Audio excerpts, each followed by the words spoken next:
আমরা নিজেরা কখন নিজেকে সাকসেস মনে করি জানেন? আমরা যখন কারো পিছনে আচ্ছার তরফ সে একটা বাঁশ দিতে পারি।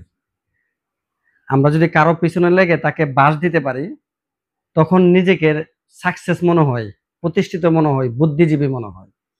সেম কথাটা যদি আমরা বন্ধু-বান্ধব অথবা আত্মীয়স্বজনের কাছে, যারও নিকটবর্তী কারো কাছে যদি কথাটা শেয়ার করি, যখন বলি যে অমুককে একটা জায়গা মতো একটা বাঁশ দিতে পারছি, সেও বলে, এটা হলো বুদ্ধিমানের কাজ।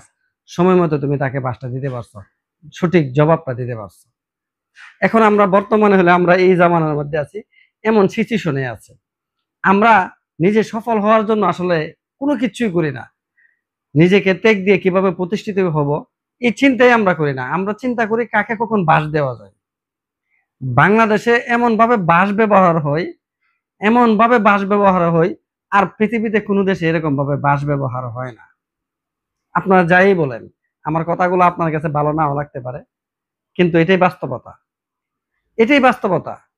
আপনি এই যে বাঁশ দেওয়াটা শুধু যে বাংলাদেশের মধ্যে সীমাবদ্ধ তা নয়।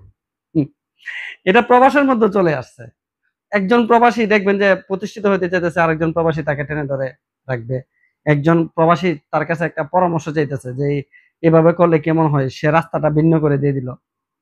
মানে কোনো না কোনো ভাবে 10 বছর 15 বছর আগের হিস্টোরি টেনে হলেও আপনাকে বাঁশ দিবে। মোট কথা যে কোনো ভাবে আপনাকে বাঁশ দিবে, মানে বাঁশ দিবে আপনাকে। তো আমাদের বাংলাদেশের পরিস্থিতিটা এরকম একটা পরিস্থিতি হয়ে গেছে। আপনি যাকে সবথেকে বেশি ভালোবাসেন, আপনি যার জন্য আপনার জীবন দিতে প্রস্তুত, তাকে সুপরামর্শ তো দেন, পাশাপাশি অর্থ দিয়েও সহযোগিতা করেন। এমন হাজারো ব্যক্তি আছে, এমন হাজারো নিকটবর্তী আত্মীয়স্বজন আছে যাদের জন্য আপনি আসলেই অন্তর থেকে আপনি ভালোবাসেন। কিন্তু তারা আপনাকে বাঁশ দেয়। বাঁশ এখন বর্তমানে ট্রেন্ডিং একটা বিষয়। আপনারা অনেকে মনে করতে পারেন যে আমি আসলে কোন বাঁশের কথা বলতেছি।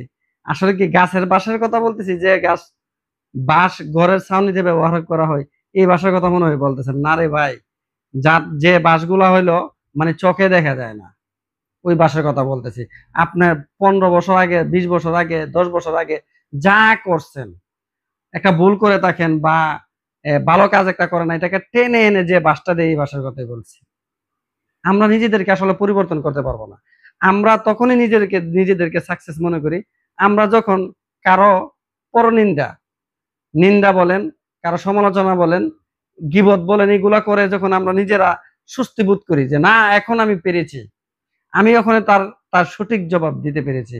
বাইরে ভাই, এইগুলা থেকে আমরা বেরিয়ে আসতে হবে। এই যে কাজগুলা থেকে আমরা বেরিয়ে আসতে হবে। যতক্ষণ পর্যন্ত আমরা বেরিয়ে না আসতে পারবো এই কাজ থেকে, আপনি আরেকজনকে বাঁশ দিবেন, এই বাঁশের যে মানে একটা প্রবাদ আছে, বুঝছেন? প্রবাদটা ফাঁকেদা বলে ফেলি, মনে থাকবে না। আমাদের এই একটা প্রবাদ আছে, একটা মুরব্বির একটা কথা বলে যে দেখেন, আমাদের জীবনকালটা আছে না, জীবনকালটা আমরা দেখা যায় যে পরের নিন্দা করে আমাদের চলে যায় আমার জীবনকালটা। তো যারা আছেন সকলেই ভালো থাকবেন, সুস্থ থাকবেন, এই ধরনের কাজ থেকে বিরত থাকবেন। ধন্যবাদ।